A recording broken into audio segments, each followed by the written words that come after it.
r/NoSleep. Posted by u/Optimal Credit 1945. My professor discovered something big and now he's dead. This incident has really rocked me, and is big news in my small college town. I found my professor dead in the classroom a few weeks ago. He had hanged himself. I was on my way to meet him during his office hours because I was really struggling to keep up with his class. I didn't know at the time, but being bad at physics probably saved my life because I couldn't make sense of what was written on the whiteboard. I'm not a very public person, and this has thrust me into the limelight in a way that is affecting me. It's important I say my piece now to clear things up. I know it feels like I've started at the end of the story, but this is actually the middle. I'll skip to the beginning. Class started last September. Even though I'm an English major, the university encourages us to take modules across disciplines to broaden our horizons. I should note that this incident happened in the Netherlands, but all courses at my university are taught in English. I've always wondered about big questions like where do we come from? And how big is the universe? So I took an Introduction to Astrophysics module. Even though I am studying English, I'm a pretty good all-rounder and got good maths grades at school. Professor Vogel was a very eccentric man, with a lust for life. When I asked him if the universe goes on forever, he said "Alles hat ein Ende, nur die Wurst hat zwei," which is German for everything has an end, only the sausage has two. I started off fine, but after a few weeks I couldn't keep up. Some people say ChatGPT is bad at maths, but it's better than me. Between the textbooks and ChatGPT I was just about keeping afloat, but I was devoting all my time to the astrophysics class. I was feeling quite despondent and alone, but then I talked to other people on the course and they were struggling too. Some of these students were core astrophysics majors. They said Professor Vogel was really pushing the boundaries of scholarship and talking about things that weren't really in the textbooks. I noticed that around Christmas time his lectures were becoming increasingly erratic. They would mix advanced calculus with German folklore. My grandfather is German, otherwise I would have struggled to pick up on this. A black hole might be referred to as a Wolpertinger. This is a hybrid animal with fangs and antlers, just Google it if you really want to know. A distant planet might be a Rubetzal, which is a sort of mountain spirit. Most physicists see the universe as an unthinking mass and certainly devoid of morality. The only thinking part of it is us. When Professor Vogel endowed a planetary phenomenon with the attributes of spirits and creatures, it was really his attempt to paint a picture of their vibe. That's what I thought. But then he started talking about the Tatsvuram. Nominally this is a sort of Germanic dragon. We weren't sure quite what phenomenon he was describing, but the vibe was definitely bad news. A couple of times Professor Vogel had to call in sick and his PhD student Hank Jan took the class. We asked Hank Jan about the Tatsvuram and he kind of fobbed us off. He said, "There are many dangers lurking in the universe. A pulse of gamma radiation could wipe out all life on Earth. It could release more energy in mere seconds than the sun does in 10 billion years. If that thing is pointed in your direction, then you're toast. Sometimes the threat is simple enough that a non-physicist can grasp it. A rudimentary understanding of gravity is all that's needed to understand the impact of the asteroid that claimed the dinosaurs." Professor Vogel is on the board of the International Association for Detection of Extinction Potential Events in Space. It sounds better in German. This international consortium discusses things that even I will struggle to understand. They have named one such phenomena the Tatsvuram. It was Professor Vogel's discovery, and so he had naming rights. When pushed, Hank Jan would offer up tidbits of information. The Tatsvuram defies description, it not inhabiting three-dimensional space as we understand it, much like other phenomena we have been discussing in class. It appears that, like us, the Tatsvuram has coalesced from the chaos to a point of order and perhaps even consciousness. At the very least we are given the illusion of consciousness, much like when one interacts with ChatGPT.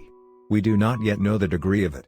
This makes its nature less predictable than the subjects of traditional physical inquiry.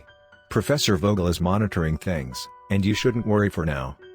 One of my classmates thought it would be hilarious to make a Tatsvuram chatbot with ChatGPT's custom GPT feature. Okay, so it was hilarious, at least to begin with. The Christmas break comes and I'm spending it in London with my girlfriend's family. It's a running joke of my girlfriend's family that I am a stoner because I am from Holland, but I generally don't smoke weed. My girlfriend's brother brought some green along for Christmas Eve. The family usually pick a movie, something light. This year it was Jumanji, the remake with The Rock. No one in the family smokes, so my girlfriend's brother puts the weed in a Christmas pudding, which is this horrible type of English cake they eat at Christmas. I think my girlfriend's parents were keen to show off how liberal they are because they were down for getting stoned with us young people while we watched Dwayne Johnson beat up a bunch of CGI animals. This whole time I have been emailing back and forth with Professor Vogel about the course. Not just the course content, but I was sharing a lot of my feelings about not understanding things and feeling like I wasn't up for it.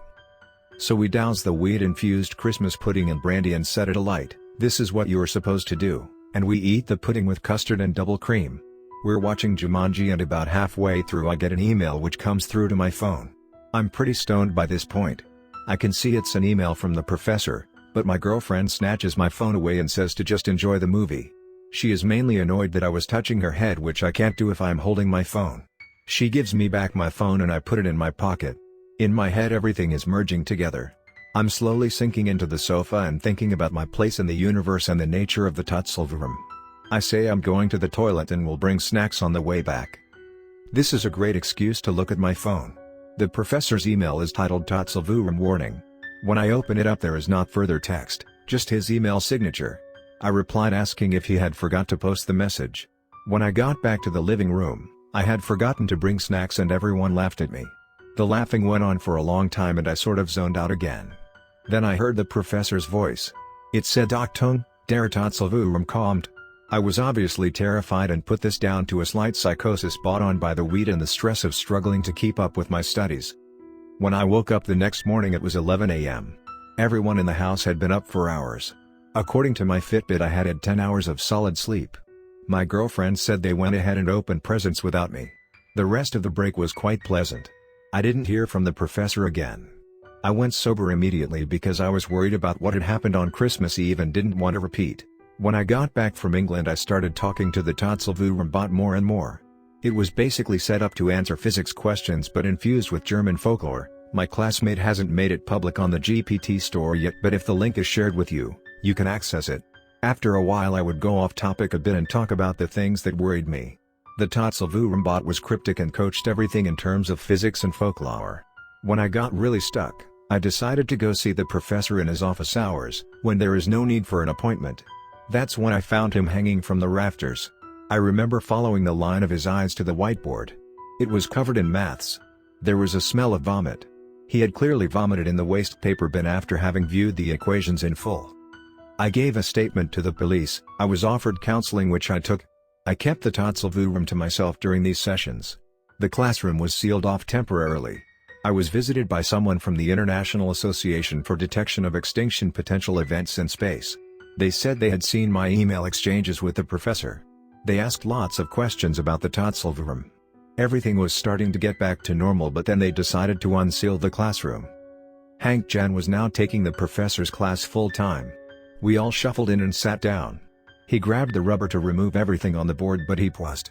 He took a step back to take it all in first. Then he dropped to his knees and started dry retching on the floor. Some of the girls in the front row rushed to his aid, but he shouted for them to get back. He ran out the classroom just as the man from the International Association for Detection of Extinction Potential Events in Space came in. He took a picture of the whiteboard on his phone, then wiped it clean. Henkyon was found drowned in his bath. According to toxicology reports, he had taken the lot. Apparently, he had spent the afternoon burning documents and deleting hard drives, both his and the professor's. I've tried to get in contact with the International Association for Detection of Extinction Potential Events in Space. Nothing comes up when you Google it.